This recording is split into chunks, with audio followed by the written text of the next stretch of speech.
Are we the only ones who have this problem? Horses that come up to the window and beg for treats? Huh? Because this is almost an everyday occurrence when we have the horses out on the lawn. Here, do you want one? Here you go, Monty.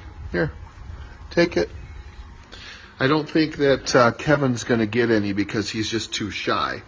But at the Sommers household, this is what goes on all the time when they're eating out in the yard. Because sometimes we try to save pasture by letting them out on the lawn.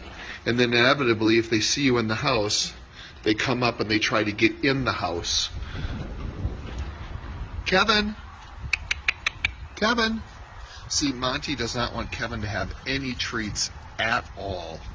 So Dexter's usually the only one who ends up benefiting from it.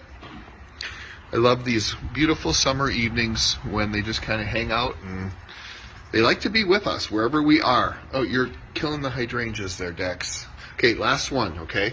That's it. No more.